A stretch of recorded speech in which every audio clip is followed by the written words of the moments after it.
Now, joining me is Tim Montgomerie, former advisor to Boris Johnson in Number 10, contributor here to GBNews. Tim, you were there inside the absolute chaos and nonsense of a Number 10 with Cummings, with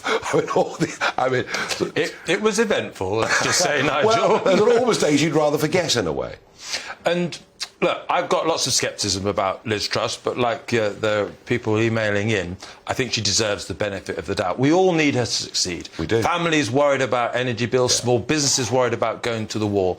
Even if you're a Labour supporter, we need this Prime Minister to succeed. At least give her a week's grace to make the kind of energy announcement that we need. And look, I was in Downing Street briefly with Boris Johnson, and it was massive dysfunctionality.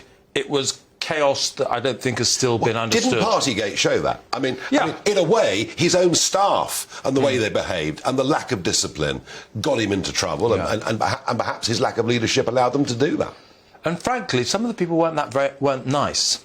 There was just a lack of human decency amongst some of the people in Number 10.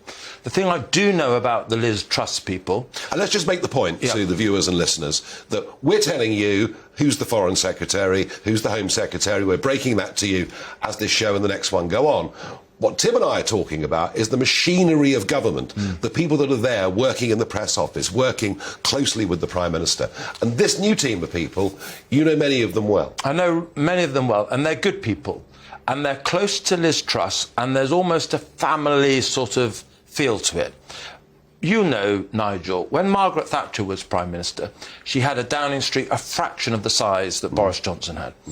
Downing Street used to be a home. There were a few people like Bernard Ingham, who was her press advisor, who dealt with the media. If they needed someone else, they would bring them in from outside. It was an intimate operation of trust and coherence. Boris Johnson had this massive operation. It was more like an office and a business, and it didn't work. Liz Truss, I think, is going to try and restore a Downing Street that is much more like a place let's which hope she does. Dignitaries can visit and which will cohere. Just had it confirmed that Suella Braverman is the Home Secretary. I like the sound of that. I hope she sticks to what she said in the leadership contest. You've damned her already. Well, probably, you know, but there we are. No, I think she really believes in it. And she does. That's important. And so we think there are better people, hopefully fewer egos than there were, and there's no doubt about, you know, Cummings may be bright, but goodness gracious me. But is she a leader of teams? You know, she's been in Cabinet for 12 years. You know more about the inside of the way the last couple of governments have worked than me. Can she lead teams of people? I think she needs... Look, the speech yesterday, the speech today fell flat. They weren't good speeches. And you compare Liz Truss's speech to Boris Johnson's speech, and it didn't have any of the charisma or the memorable lines. Yeah. But what does it... You and I perhaps are interested and obsess about these things, these moments of theatre. But it doesn't matter. If tomorrow or Thursday, she and her new Chancellor, Kwasi Kwarteng, announce an energy package that will help the businesses and families worried about surviving the winter, nothing else will matter. First impressions in all walks of life matter. Well, if she reassures people, her premiership... People are very pessimistic about her premiership for all sorts of reasons. But if she gets the energy package right, I think she'll win and deserve the grace from the British people that every good Prime Minister does need at their beginning. There's a whole hope. There's a whole, heap of other problems too mounting up on her desk. Not least the NHS. I was... she's promising. Yeah. She's promising that we'll be able to get GP appointments. It's a big ask, isn't it? Well, I was at A&E in Salisbury, my home city, a few weeks ago. This was the middle of summer. 5 ambulances were queuing outside. That's the middle of summer, before we have the winter crisis.